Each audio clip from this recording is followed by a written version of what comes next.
God. All I can think is 5,810 people. That's all I can think. Oh. I'd like to thank the committee for asking me to come here and talk. It's always an honor and a privilege to be involved in anything that has to do with Alcoholics Anonymous. I want to thank John for coming to the airport and picking us up, Larry and Judy for driving us around, showing us around, giving me a little of the local culture, a little of the language.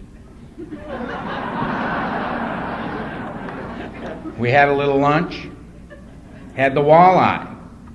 You betcha. You betcha.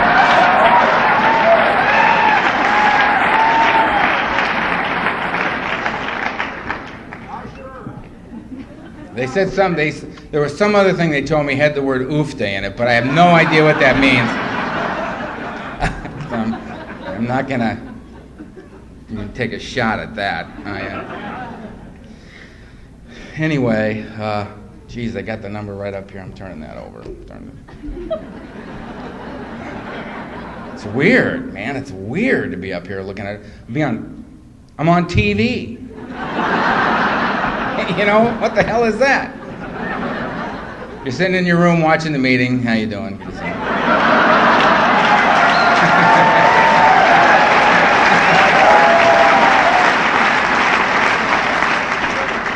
If you have a desire to stop drinking, come on down.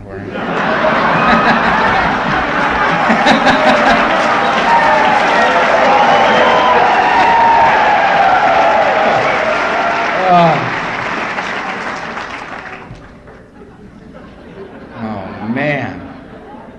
Anyway, do this like I drank. I'll just go right down the middle of this deal. That's what I'll do. I didn't start drinking until I was 12 years old. And that was because nobody offered me a drink till I was 12. I think I was restless, irritable, and discontented a lot sooner than that.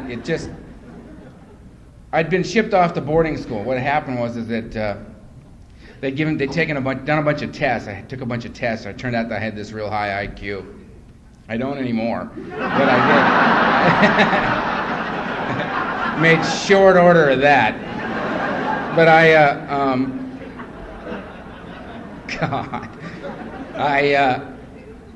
they decided I should go to this boarding school, and nobody told me about it. I mean, I was like 12 years old, 104 pounds, 5 feet tall, no tools for living. I had, who needs them when you're that age? They say go to school, you go to school.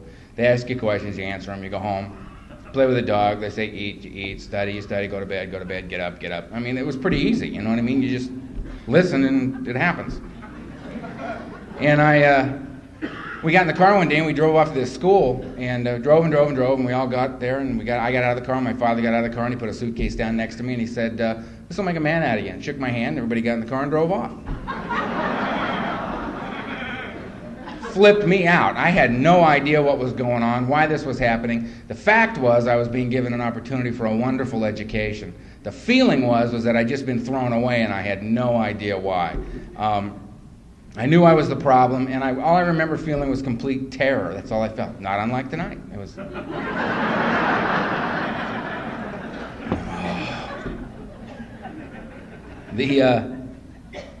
Hi, Earl. Hi.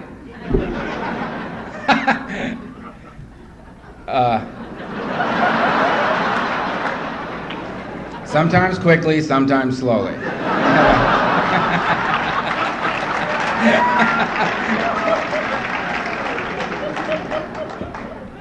Oh, man. I got to get a grip on this. So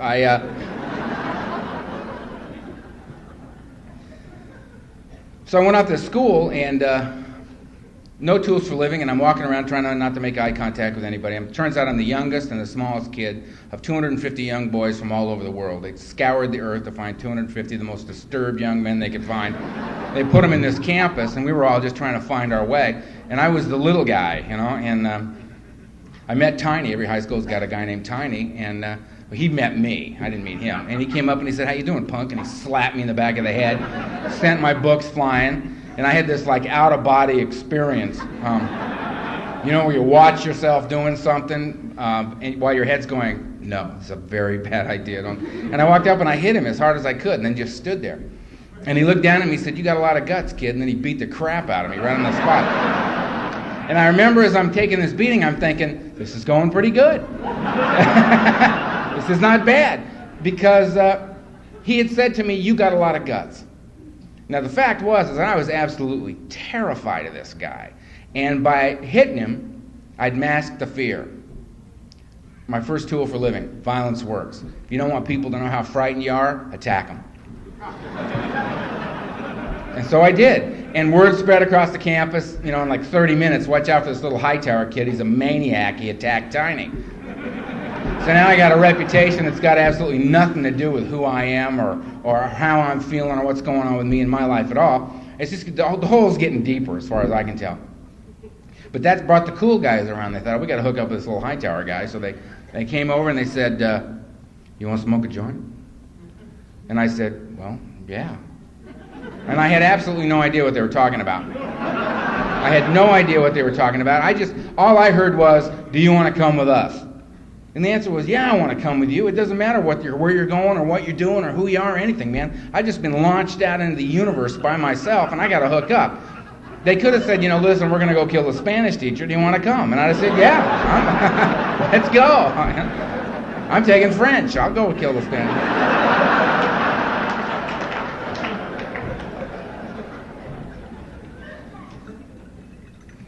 So anyway, we went. Me and Matt, a guy named Matt. We picked up Steve and we went behind the dorm and Matt lit this joint and I just handed it to me and I just did what he did. And Steve had a Tupperware container full of cheap red wine. I mean, there wasn't a grape within 1,000 miles of where they made this stuff. You know what I mean? It was that got a punch to it, right? And he took a pull on the wine and I took a pull on the wine and we got this going. I'm just standing here looking at these two guys, and it happened. It happened. The secret to life was revealed to me. This warm feeling went down into me and just kind of wafted back up over me. And I felt, for the first time, I felt comfortable standing where I was standing, doing what I was doing with the people I was doing it with. I'd never felt that before. It was the most incredible feeling I ever felt in my life. They say there's this line that we cross. Well, I crossed it right there. I got drunk with these guys, and I didn't know if it was the pot, the wine, my two best friends, Matt and Steve, that I'd known for 15 minutes. I didn't know what it was. All I knew was that I need to do this as often as I possibly can. And why not? There were no repercussions. There was no downside to this. I drank this stuff. I smoked this stuff. I felt better than I'd ever felt in my life. Got a little sick. Woke up the next morning. Was fine. There was no evidence here that this was a bad thing to do. I'm doing it. And I did every day for the next 16 years, no matter what. And I was given a lot of good reasons to stop along the way, and I just blew right, it never didn't even slow me down, man. I just blew right by everything. Because I was chasing the most wonderful thing I'd ever experienced in my life. Peace. Contentment. And so those are the humble beginnings for me. It was no big hellacious deal, The next year a guy came up to me, and when I was 13, a guy came up to me and said, "You want a couple of these pills?" And I said, "Well, yeah."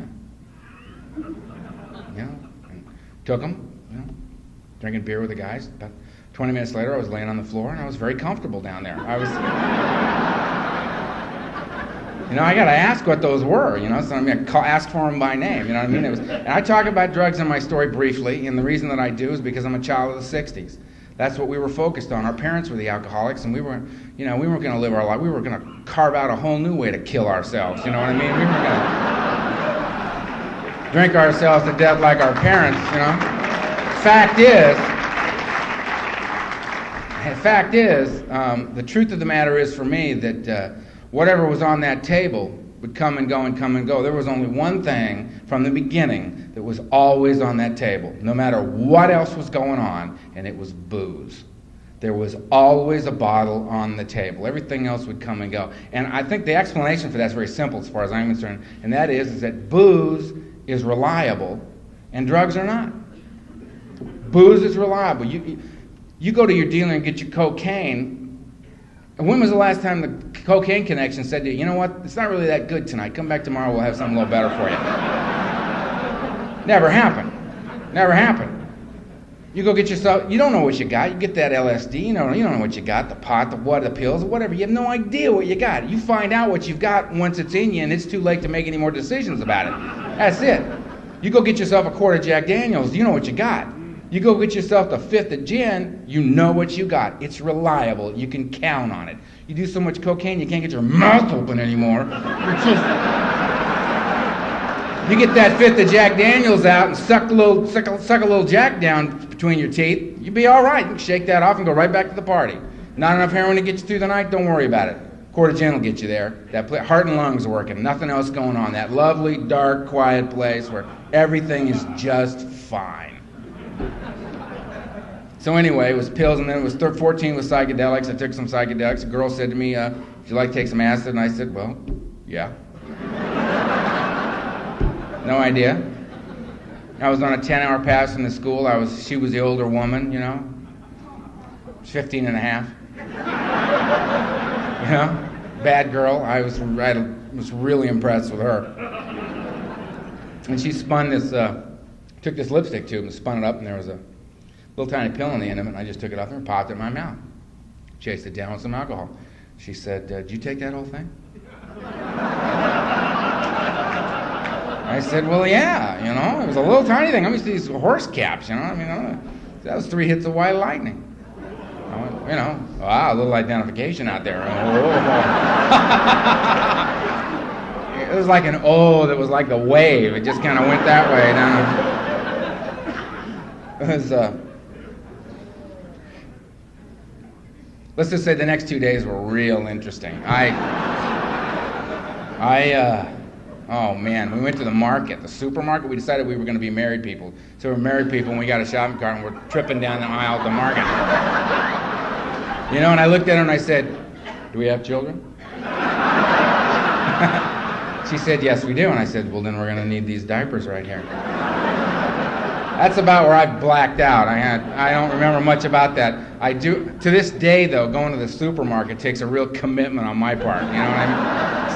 They're weird places, if you ask me. I mean, those lights, those fluorescent lights, and those aisles and everything, little rows of everything. And there's so many decisions to make in a supermarket. It's unbelievable. You know what I mean? Am I going to have the cream corn, the canned corn? There's a Mexicorn thing, they got a white corn. Somewhere over there is corn on the cob. I'm coming back tomorrow. I can't do that. There's way too much going on.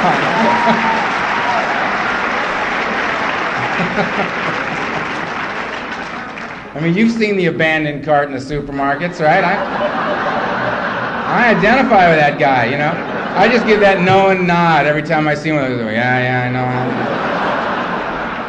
You know how that is. 15, I'm drinking along, drinking. In another place, girl walked up to me and said, would you like me to stick this in your body? And I said, well, all right. She jabbed that needle into me, and I just did one of these, And I just remember on the way down thinking, oh, yeah. That'll work. If I live through this, I got to find out what that is. And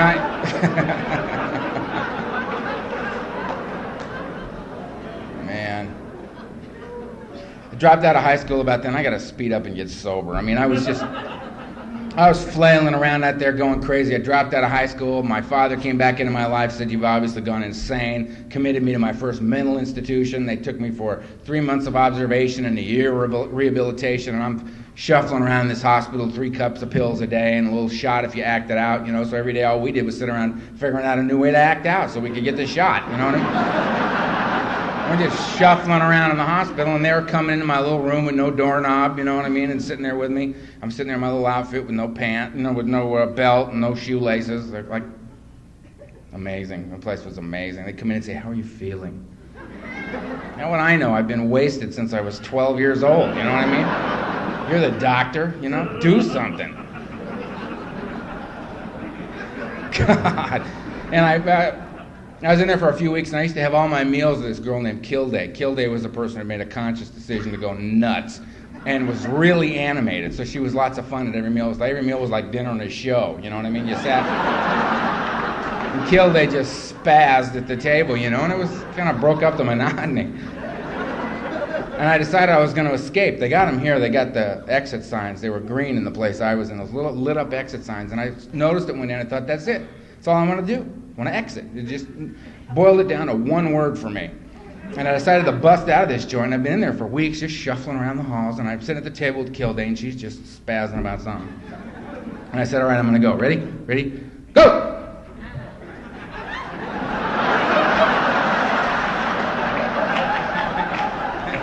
And I was hauling ass, you know what I mean? That was all I had. That was the whole deal right there. Arms are working, I'm working. And I realized this isn't working out, you know? And you hear over the loudspeaker from the nurse's station, you hear, Ed, when you got a minute, you want to grab Earl, he's making a break for the door. You know, Ed's over there having a sandwich going, yeah, I'll get him in a minute. You know?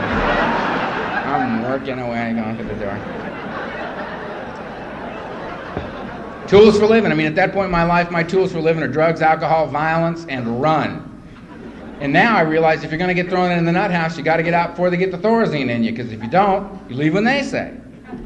So the next time I got thrown in the nut house, I escaped the first day. And I blasted out of this place, and I'm hauling across this yard, and there's whistles going off and stuff. There's a guy right on my tail chasing me going for the fence. And at that point in my life, I'm like 17 years old. I'm an alcoholic, drug addict, high school dropout. Hopefully at any moment an escaped mental patient. That's like, that's my resume. That's what I had to say for myself. But all I'm thinking is, you know what, if I make that fence, I don't have a problem. I don't have a problem if I make that fence, because I'll be drunk in 20 minutes, and that's all that matters. Because see, I drink no matter what. My neck of the woods, I got this weird little thing where they tell newcomers, just don't drink. Just don't drink no matter what. And that somehow misses the point for a guy like me. You know what I mean? Because I'm the opposite of that. I drink no matter what. You can't tell me just don't drink no matter what. I'm like, great, thanks. I feel a lot better now. That's going to be very useful when I hit the craving I got going on when I hit that street again. It's like saying just say no to me. It misses it completely.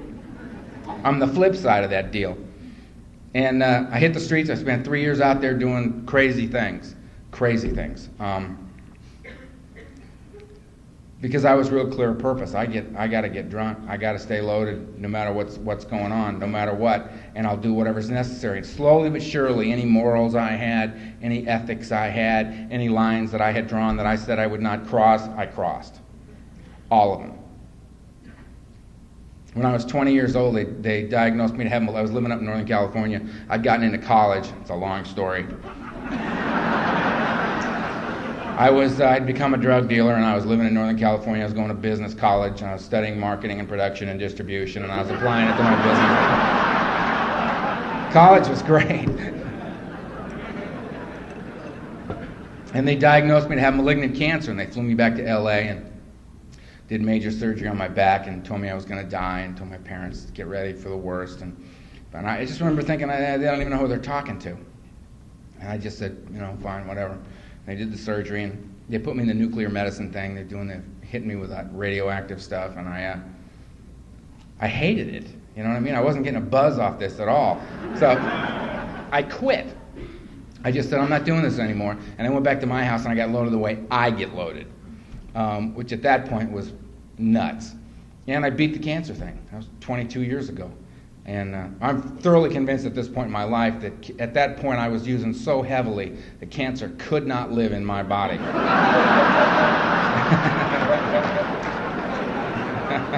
I'd become more toxic than the disease itself. It's a testimony to what the human body can stand up to, you know what I mean? It was just horrible what I was doing. I went on for a couple more years using like that, and my mother called me from LA and said, look, we haven't been anywhere as a family in 10 years. And I said, yeah, that's not my fault. You threw me away. I don't know what you're coming to me for.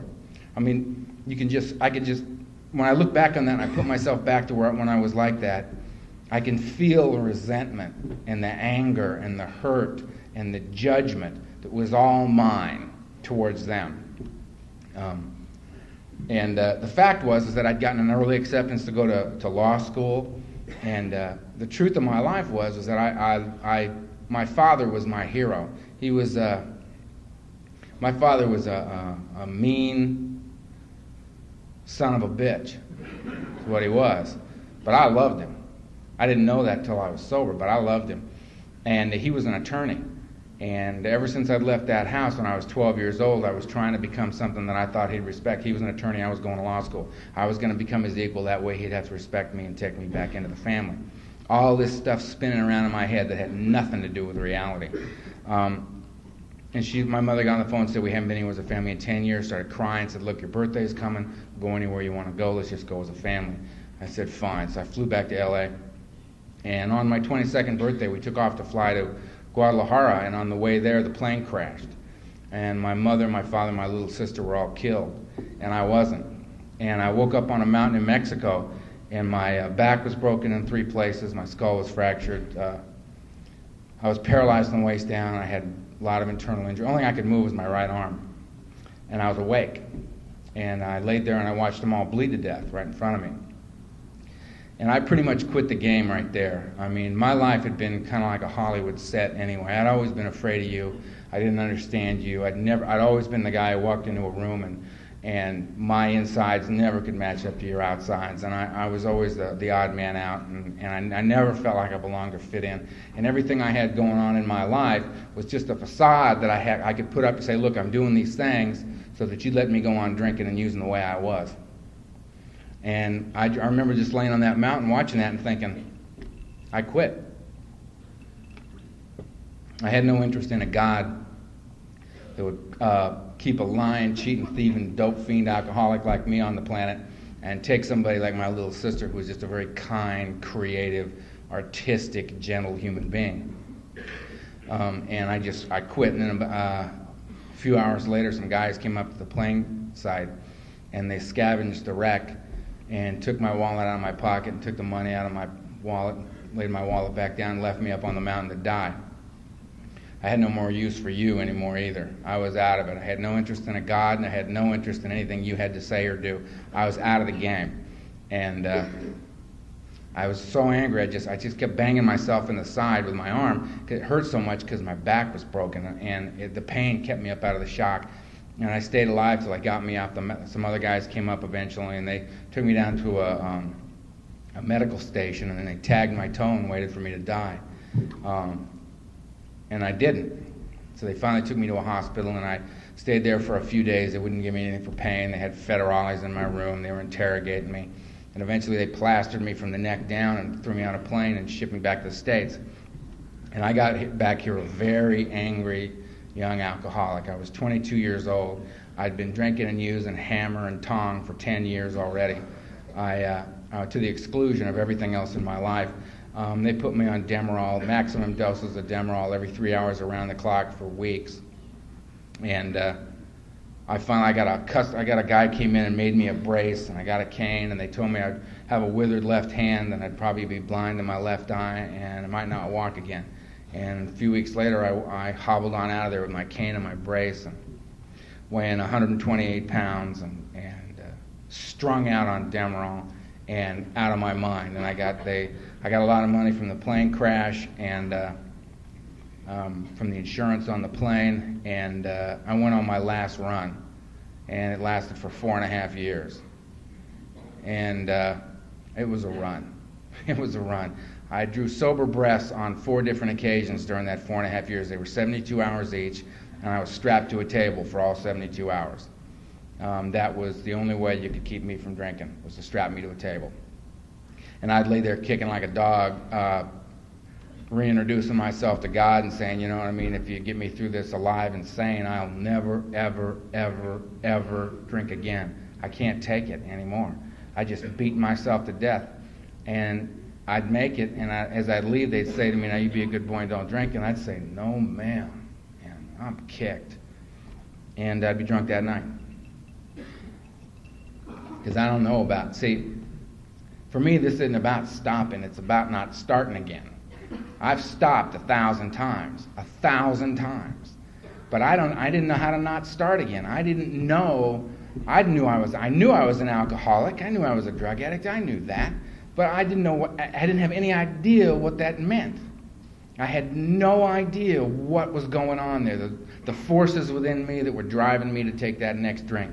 The last 4.5 years, drugs were irrelevant as far as I was concerned. Booze was the only thing that worked for me, and the reason it worked, it was the only place that could take me to that heart and lungs place. It was the only thing that could make the nightmares go away. I was reliving the plane crash in my dreams all the time right after the hit, and I'd come off that bed a complete crazy person and go on another run. Blackouts were the normal fare. I was blacking out all the time. I've been stabbed twice, shot at, guns to the head. I was a very, very violent drunk, not because I'm a tough guy or a bad guy, but because I'm a very frightened individual.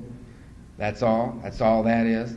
I've got 700 stitches in me. I've broken 75 bones. You know what I mean? I've come out of blackouts in some of the strangest places you can imagine. When Coenga was talking earlier, I was listening to Coenga. An incredible human being, and she was talking about Speedway in Venice and giving me an idea what that was like, and I kind of hung down there. I fit right in that back alley. That's where I was, and I remember one night coming out of a blackout, and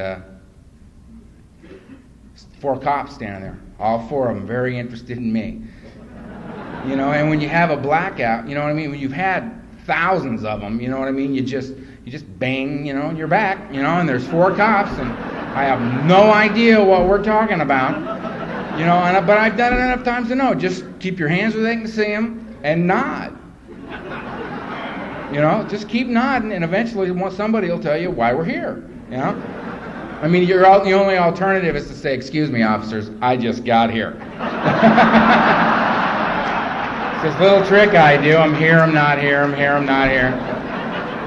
That's not going to go over real well, so you just hang.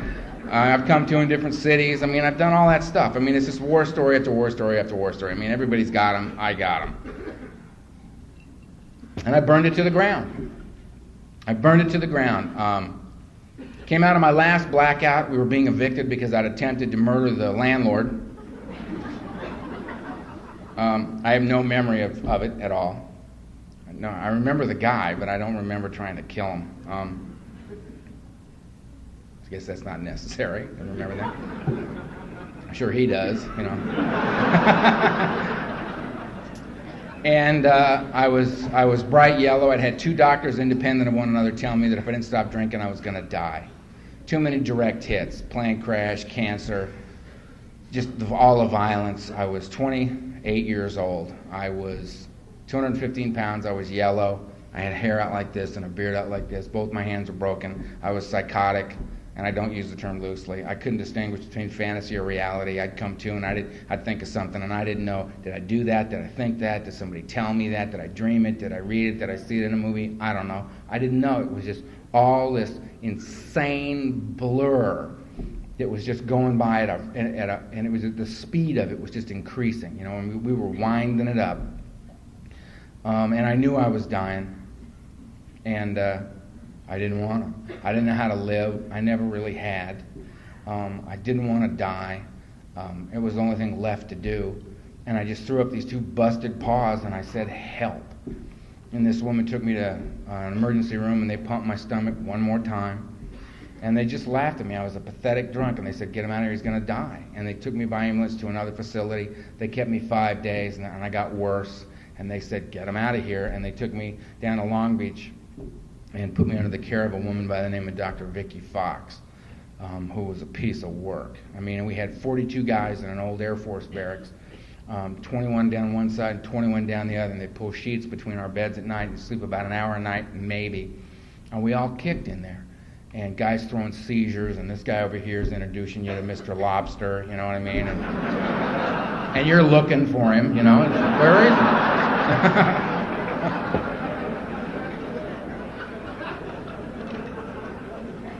You know, and we were all just trying not to throw another seizure, you know what I mean? They kept trying to up the anti-seizure medication, and you could flip another one, and they'd give you a little more. And I remember I was sitting in this chair, and I mean, and Dr. Fox was this amazing woman. If she walked in the back of this room right now, you'd all turn around and look. I mean, she just has a power in her presence. She did. God bless her. She's gone on. And had a big beehive do with a pencil in it, and wore a chain with her glasses down here, and always wore a sweater. had a big bunch of files always under her arm and had a cigarette sticking out of the corner of her mouth, right? She smoked it right there. She didn't take it out or anything. She just smoked it right there. Ashes all down the sweater and the files, and I'm sitting in that detox, my hand holding on to this chair, trying not to flip right out of the chair, and I'm holding on, and I'm a mess. I'm crazy.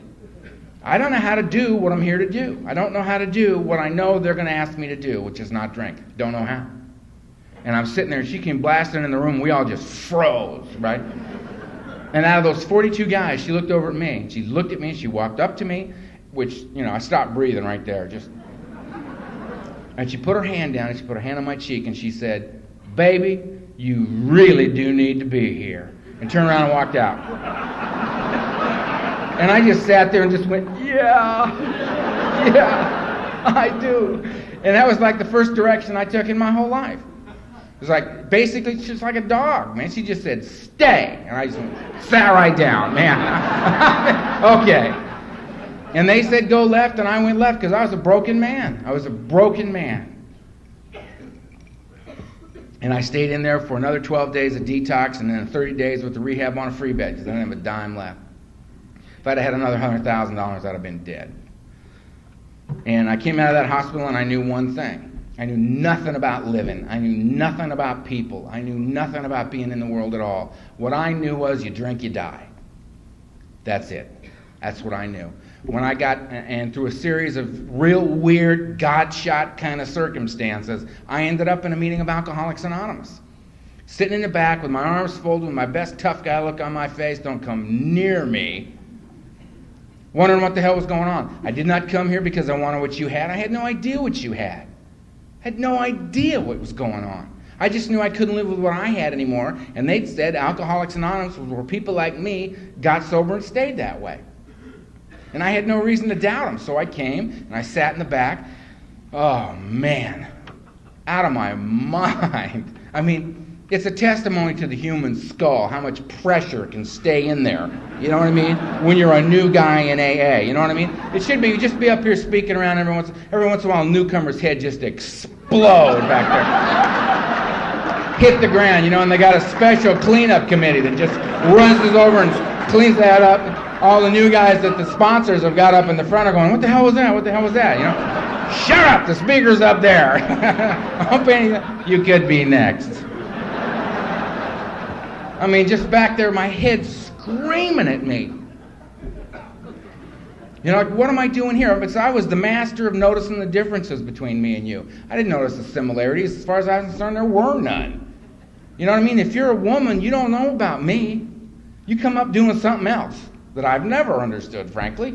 You're doing something else. If you're black, you come up in another thing. Hispanic, another thing. Gay, another thing. 5 years older than me, 5 years younger, you come up in another time doing another thing. You don't know about me. I mean, I got so good at that by the time I got here, I'd circled those wagons so tight, it was just, if you're not Earl, you don't understand me.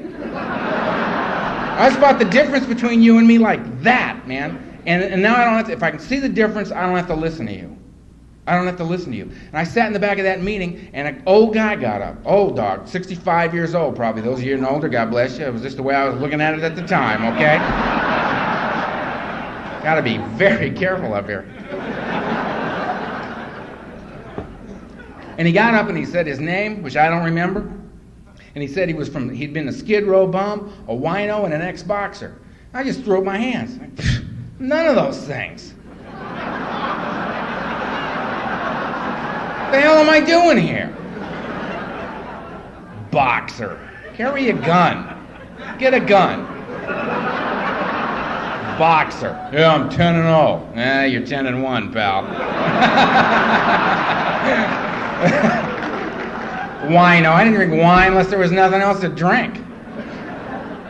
Skid Row. I couldn't, you know what I mean? I'd have gone. I just couldn't find it. You know what I mean? It was like way down there, Skid Row still comforts me. That's a comforting kind of an idea to an alcoholic. A place where you can go, get yourself a cheap bottle of whatever, sit in the doorway, crank the cap off that thing, because there are no corks involved at this point. Crack the cap on that thing, sit there and drink it in the doorway at 10 a.m. in the morning, and nobody is going to walk up to you and say, "What the hell are you doing?" You got the bottle, they're going to slide up and make nice. You know what I mean? It's what you do there. You drink. It's a nice place. Still comforts me. I don't know why. Yeah, I do. So I sat in the back thinking, I don't know, this guy, and he did two things that blew my mind. He changed things for me. I got a God shot through another member of Alcoholics Anonymous, first night I was in there. He talked openly and honestly about his feelings as a man, and I'd never heard a man do that before. Where I come from, men talk about their genitals and their wallets. That's it. And they lie about both. So that's all. Ah, yeah, the women are clapping. Listen to the women. Yeah.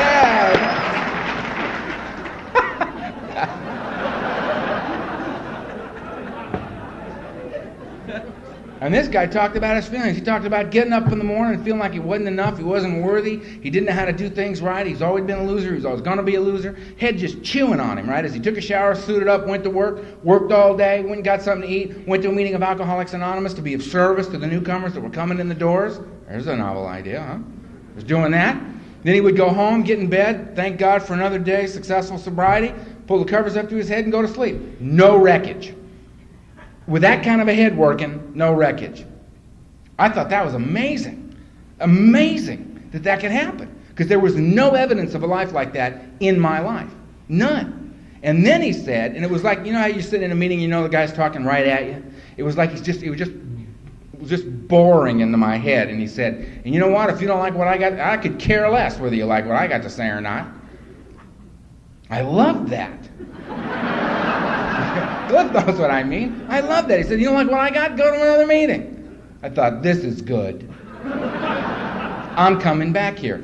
Because it made it real clear to me, this guy wasn't selling me something, he was sharing it with me. If I wanted it, take it as mine. If I didn't feel like I could use that, go to another meeting and listen to somebody, maybe you can get something from them.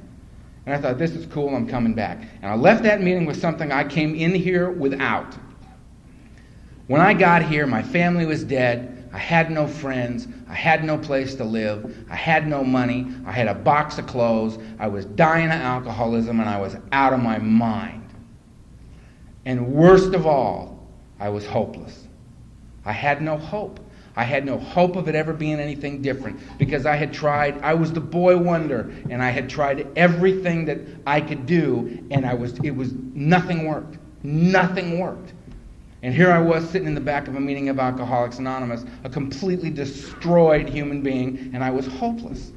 And I was sitting here and I'm thinking, this is the last stop. If it's not this, it's the grave. Or the mental institution where they got to feed me and they roll me out and get a little sun on me every now and then and roll me back in. The party's about over.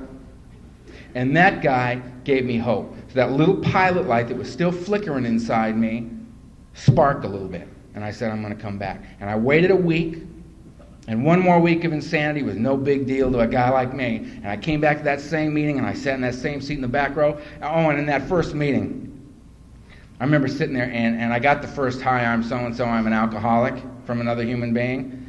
And, all the guys with time in the room, they saw me, and they knew who I was. They didn't come up on me at all. They just said, hey, the coffee's over there, grab yourself a seat. All right, good. They didn't get real close, but every meeting's got the new guy with like 6-9 months who's just caught fire with Alcoholics Anonymous, and he's going to give it away tonight, And he saw me, and he didn't see the subtle signals that were saying, you come near me, and I will try to hurt you. What he saw was new guy, right? And he came flying across the room at me, and he said, hi, I'm Vegas, I'm an alcoholic. And I said, so what? Me too. It ain't exactly the highlight of my life. I don't know what you're so thrilled about. Get away from me. And he looked at me and he gave me that big, that all-knowing member look, that looked deep into my eyes and said, keep coming back. A couple other guys kind of nodded knowingly over there. Yeah, he told him, didn't he, And I'm sitting there thinking, beautiful. There's obviously some deep spiritual significance to keep coming back. Everybody here knows what it is. I don't. You win. I'm the loser. I feel much better now. Thanks for the info. I hated that. Keep coming back. They did that to me. Keep coming back. Just one day at a time, yeah, pal? Pal? Or my favorite, hey, turn it over, okay? I have no idea what these people are saying to me. None. If you're new, it's just a suggestion, but the next time somebody comes up to you and says, Hey, just turn it over. Step up to the plate.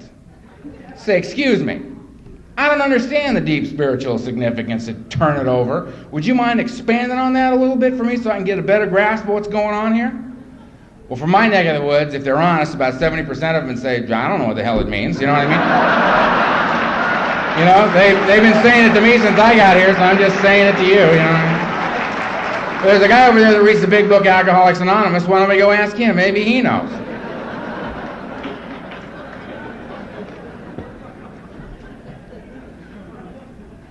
But I couldn't admit to not knowing, feeling like a loser, feeling like I had, tell them, anything about my life. They found out who it was. They throw me away like my father had, and he knew me real well and threw me away. Why would you be any different? I mean, I just wasn't interested in getting close to anybody. And I came back the next week, and they said, get a sponsor. And I said, what's a sponsor? They said, somebody who's got what you want. And I said, I think it's a little early to be throwing this back in my court. You know what I mean? How about, you got any suggestions here? My goal for this evening is to find my way home from the meeting. I'm a mess. And I got to remember that, you know what I mean? You got to remember what it's like to be new. Because, I look at it, you know what I mean? In every meeting you go to, and everybody looks all polished and put together, and you ask them a question, and they give an answer that's got something to do with the question you just asked them, and everybody's making sense, and everything looks good. I forget what it's like to be new walking into a meeting. It's insanity, you know what I mean? And they look fine, so you think, he looks fine, he's fine.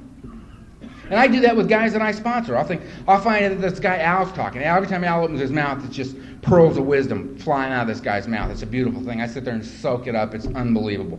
I'm 14 years sober, you know what I mean? And it took me all those 14 years to get to the point where I could understand a thing Al had to say. It seemed like a lot of simplistic stuff, and then all of a sudden it got a little deeper and a little deeper and a little deeper, and Al wasn't changing, I was. You know what I mean? I was trying to catch up. And I'll get a guy 9 months, and I'll say, listen, Al's talking. I'll pick you up, we'll go to the meeting, we'll have a great time, it'll be terrific. It goes great.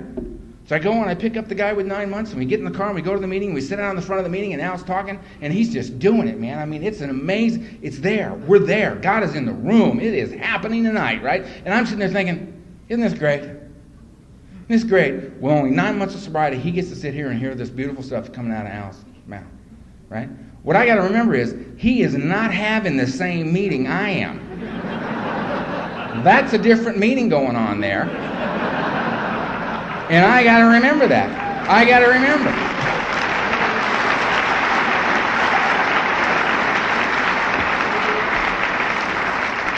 And the way I remember that is by remembering me when I would go to meetings when I was new. I would go to Ohio Street just like Cahuenga.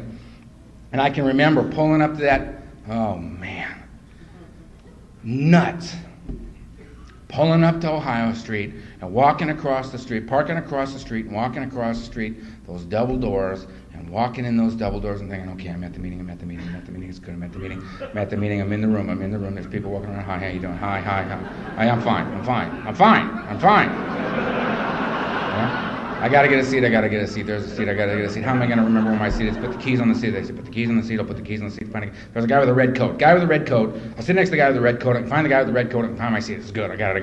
Put the keys on the thing, they're ringing a bell. Do you hear the bell? I hear the bell, good, okay. Everybody's sitting down, we'll sit down.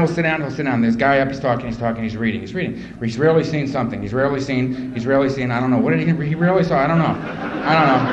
He's 12 things. He's reading 12 things. There's 12 things. I got to remember that. There's 12 things in Alcoholics Anonymous. 12 things in Alcoholics Anonymous. There's an A, there's a B, there's a C. That was good. Now there's an A, there's a B, there's a C. That's good. He's down. I didn't get a lot of that, but he's down. Here's another guy. He's up, he's talking. He drank. I drank. That's good. This is good. I like this guy. He's down. Where did he go? He's down. They're passing a basket. Don't take the money. Don't take the money.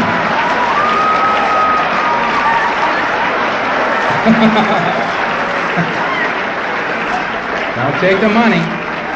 Stay out of the money. The basket's by. It's good. It's good. They're up. He's talking. He hit a thing. Everybody's getting up. We're getting up. Where are we going? We're going outside. We smoke. They're smoking. I smoke. We'll smoke. It's good. We'll smoke. I'm smoking. They're ringing the bell again. What the hell's with the bell? I gotta find my seat. Where the hell's the guy with the red coat? Red coat. Where's the guy with the red coat? I can't find the guy with the red coat. I'm sitting over here. I'll sit here. Hey, this is not your seat. This is my seat. Sit in this seat. I'm sitting in the seat. They're out there reading 12 more things. These aren't the same things as the other 12 things. It's a whole new 12 things. They got 24 things in Alcoholics Anonymous. I got to remember that. There's 24 I missed it. It doesn't matter. I'll catch it later. Here's another guy. He's up. He's talking. He drank. I did that. This is good. I like this. This is good. I like it. He drank. It's good. He's good. He's down. I got a little bit out of that. That was pretty good. We're up. They've got me by the hands. Why do they? Oh, we're saying a prayer. I know this prayer. Let's say the prayer. Say the prayer. Go ahead. Yeah, good night. No, I don't want to go to coffee. No, I don't. No, and the guy, you're walking out of the room, and the guy would say, "It was a great meeting, wasn't it?" "Yeah, it's great. It's a great meeting." Wonderful meeting. That was the first meeting in AA.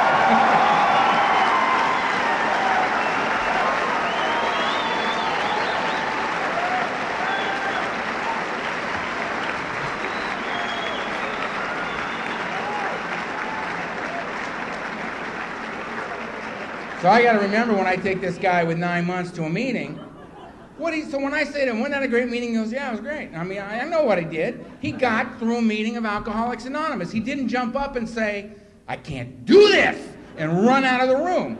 He stayed in his chair. It's a beautiful thing.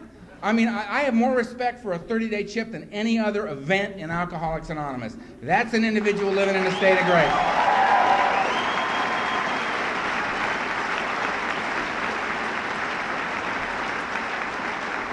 And one of the reasons I respect him is I couldn't do it.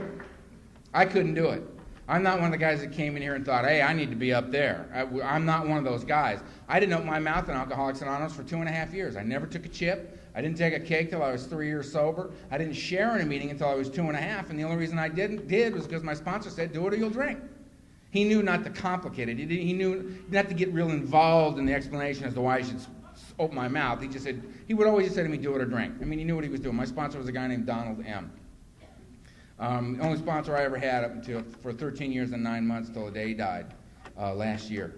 And it was the hardest thing I ever experienced in my life, losing him. I was with him longer than I was with my parents. You know what I mean? He was the guy, he was Alcoholics Anonymous to me. He was the guy that God came to me through Donald Madden. He's the guy that saved my life. He's the guy that was Alcoholics Anonymous to me. He was the one human being on the face of the earth I trusted for the first 2.5 years I was here. And he was the guy that said, when I asked him to sponsor me, he said, "You don't have to like what I tell you, and you don't have to think it's a good idea. You just have to do it." And I said, "I can work with that." You know, we went to I can work with that. I could see myself dancing around that pretty good. You know what I mean? And we went to a meeting together, and he said, "They make 550 cups of coffee here every Friday night. You're going to make them for the next year." I said, "The hell I am. I don't even know these people. You obviously don't understand the nature of my problem here, man. I'm going nuts. I am crazy all the time. I'm liable to kill myself for everybody in this room at any moment. It's just nip and go. We never know what's going to happen. It could happen at any moment. You don't understand. I'm crazy, man. I'm crazy. I need some help over here. And I'm about to lose my mind, and your response to me is, let me see if I got this right, make a little coffee."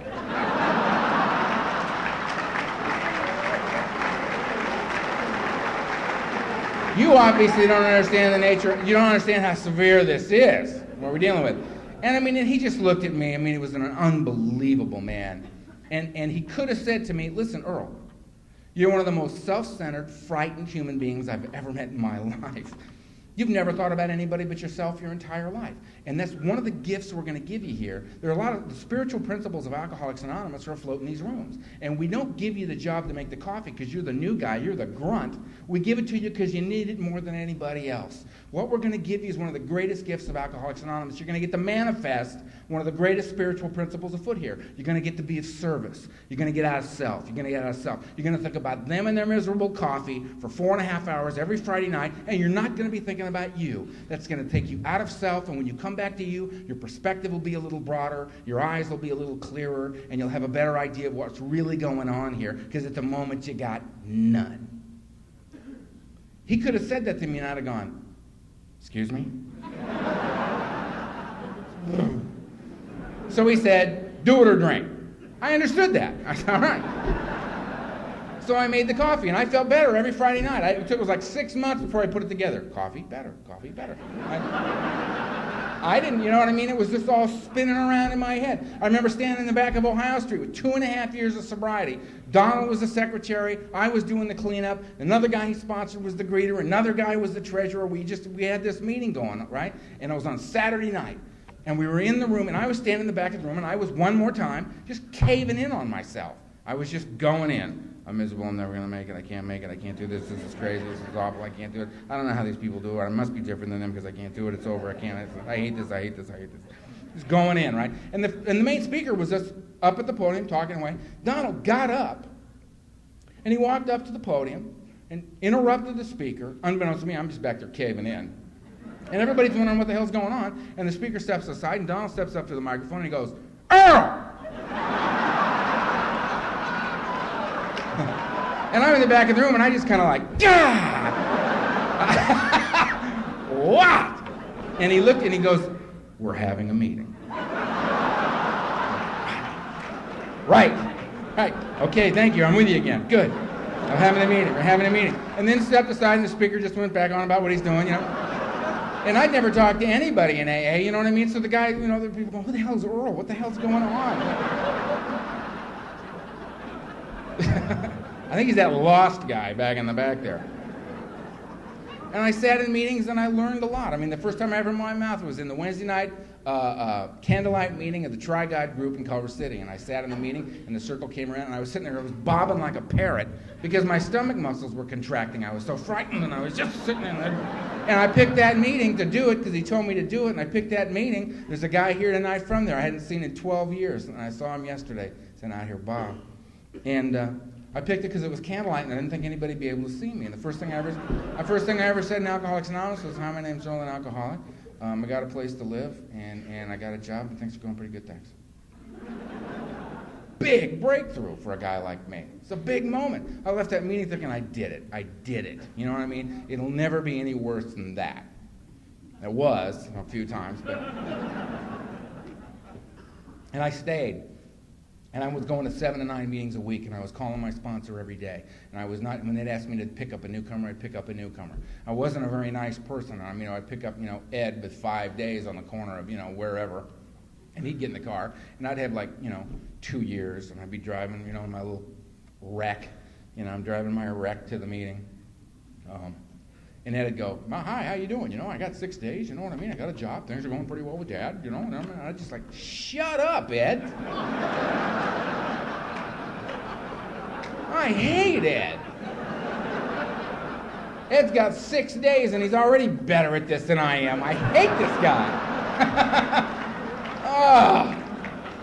I gotta take you to the meeting, and if you want me to, I'll take you back, but I don't gotta listen to you, Ed. Yeah, I was a good example of Alcoholics Anonymous when I was new. Oh, man.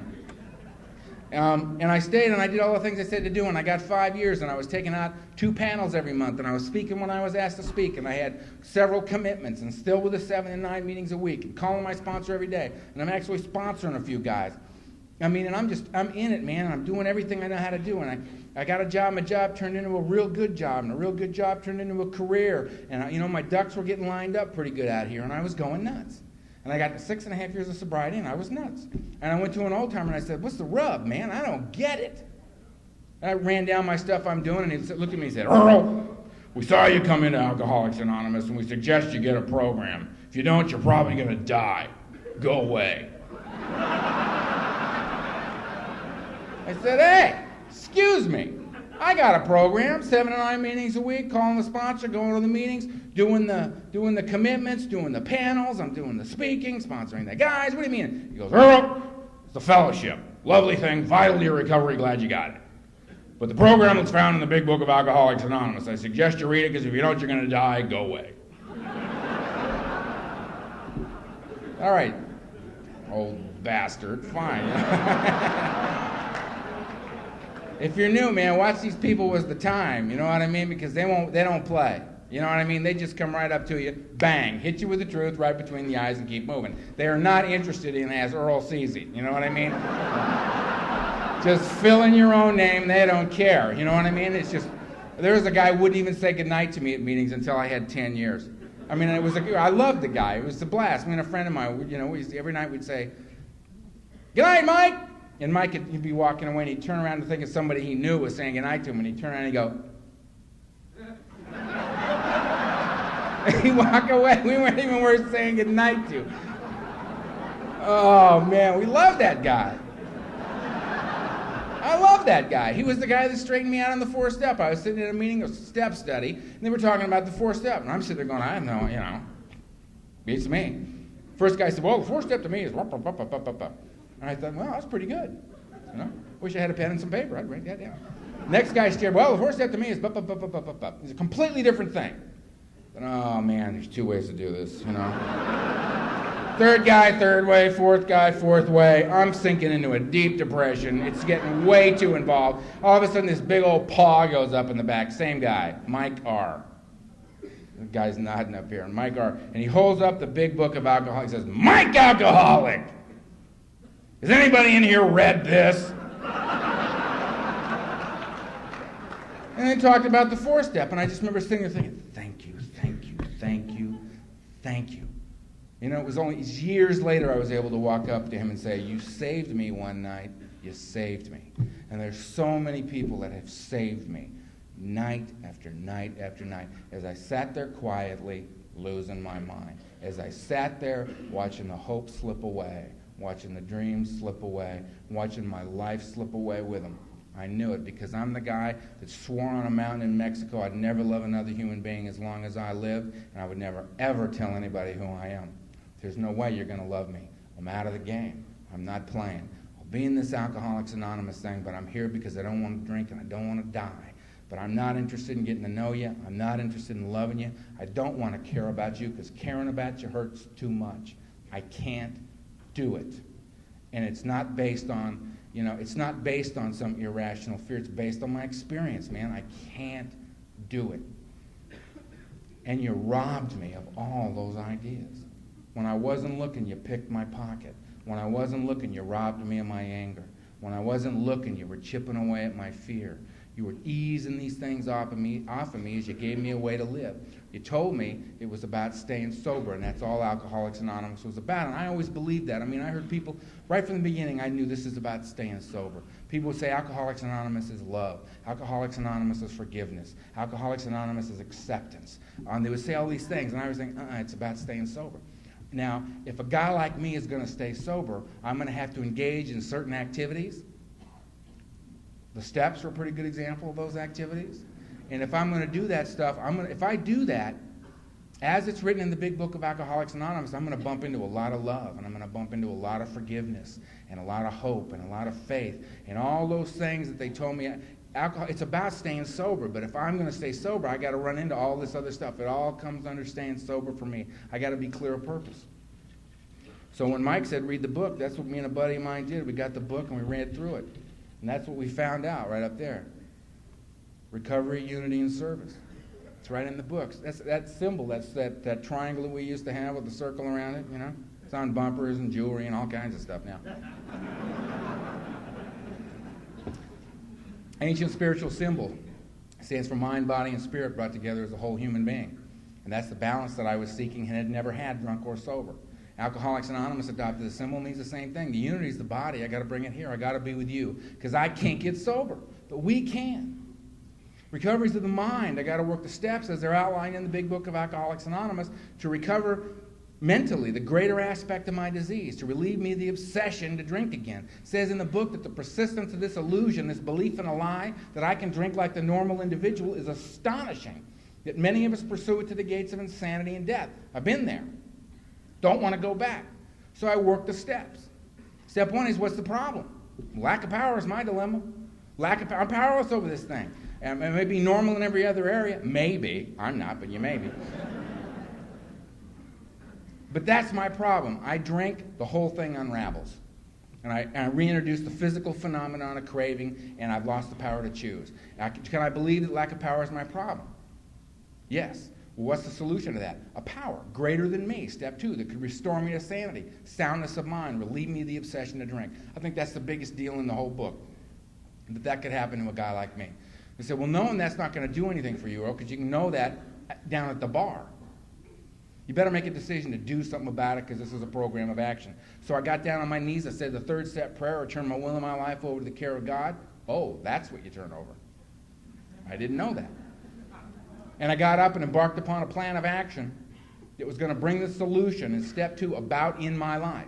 So it was 4 through 9. So I did the 4-column inventory on resentment, fear, and sex. I read it before God to another human being. I hooked things back up with God in 6 and 7, asking Him to remove the defects of character because I'll remove the wrong stuff. Left it to Him. Kept moving. A lot of work in the book on 8 and 9, very specific, because they're going to let me near other people now, and they know that can be dangerous. So we did steps 8 and 9, and I went out into the community, and I said, I'm very, very sorry. Here's your money. And I went back in the house. I didn't get into a big story about what I was doing and what was up, and you really ought to like me now because it's irrelevant. I'm sorry. Here's your money. Back in the house. And then I had 10, 11, and 12 to keep me in the game. 10 is me, 11 is God, and 12 is you, and there ain't nobody else to play with. And by that time, I'd been hooked back up with God, and I'd been hooked back up with you without even knowing that's what was going on. Because if I'd have known that's what was going on, I wouldn't have done it. I wouldn't have done it. But I knew what was going on. I didn't know.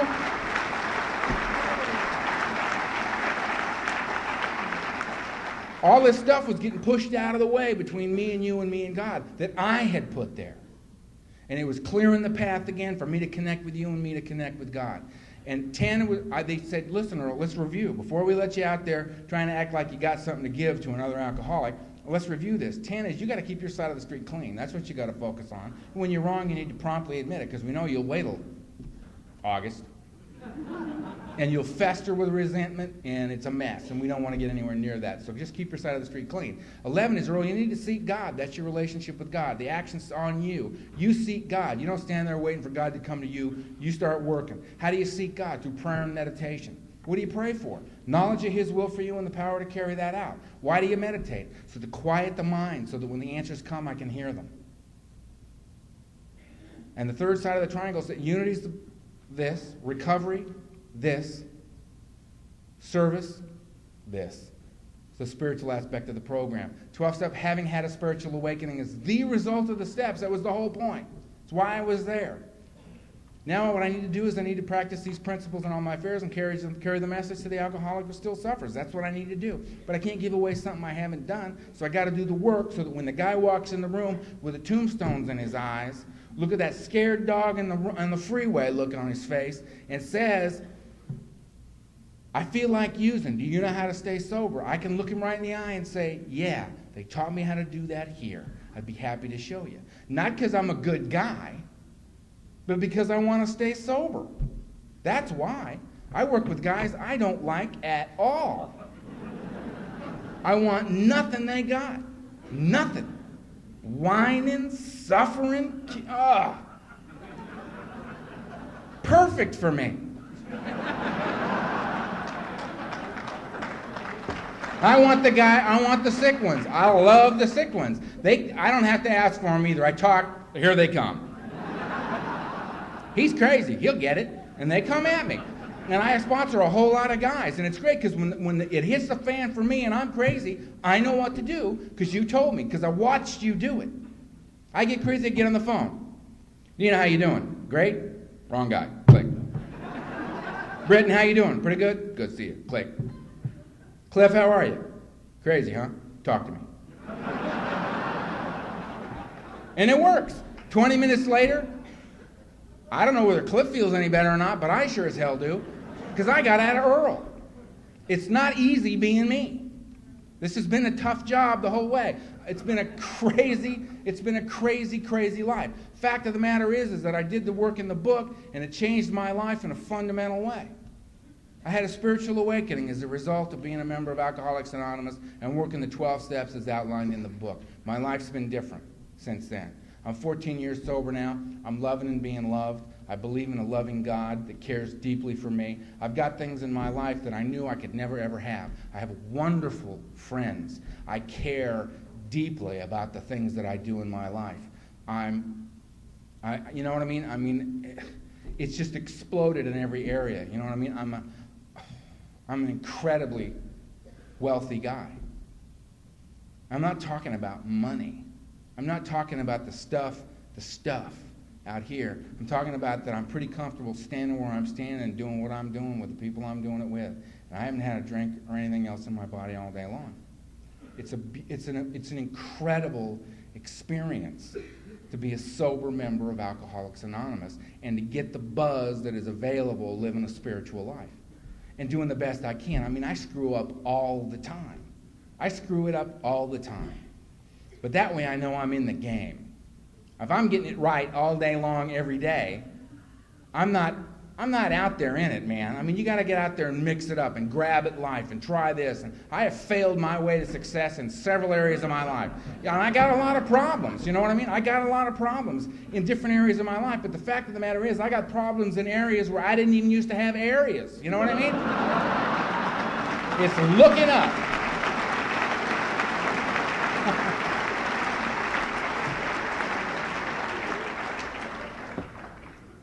Here's the deal.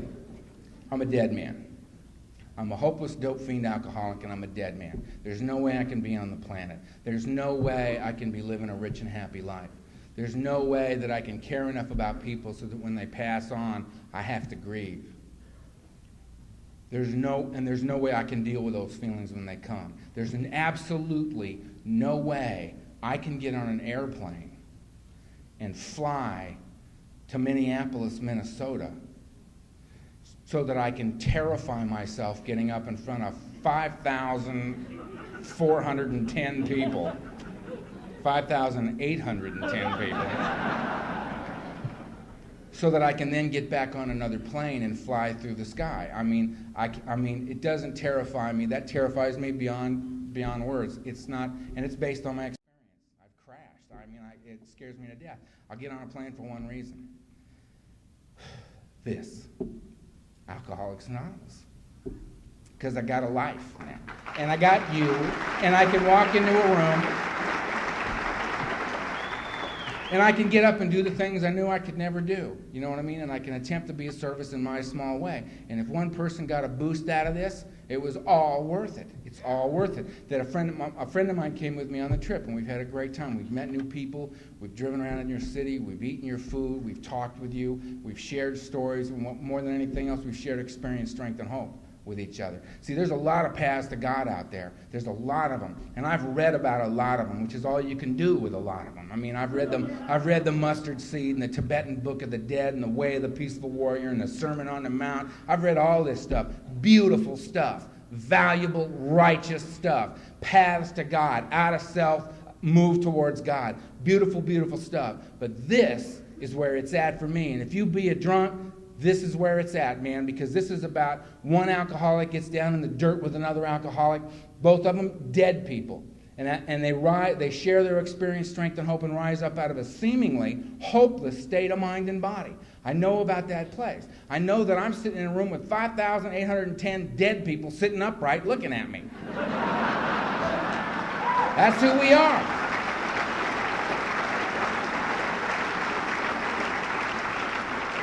If you're new, grab a hold of this thing and get into every little tiny piece of this you can. Think of this thing like a big bag of dope or a big case of booze. Think of it like that. And if you're anything like me, you've never in your life said, "No, thank you, I've had enough." You've never said it, and you never left until it was all gone. Don't leave here till it's all gone. Use it all up. Challenge everything. Question what's going on here. Chew on this thing. Come back night after night after night and chew on this thing and find out what's happening here. We're not going to ask you to have faith in Alcoholics Anonymous.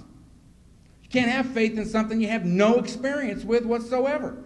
Can't ask you to do that. We can't ask you to make a conscious decision to trust that we're not lying. That we're not lying. So you make that decision and then you just move forward. You take one step, then you take the next step, then you take the next step. Sooner or later, could be 3 weeks, could be 3 months, could be whatever. You turn around and look back in your own life and you're going to see that your life got better. You will see that your life has gotten better. That's your experience and you can have faith in that. But faith without works is dead. You've got to turn around and keep moving with the rest of us. That's how this thing has grown to the level it has. That's how come I can come into a room like this and sit down with people that have come before me that are in these meetings, and they give me hope just by being here. Just by being here. And because they give me hope, I'm here. And you come in with a little less time than me, and you're here. And so on, and so on, and so on. And we're going to change the whole show doing that. Peace. I wish you peace.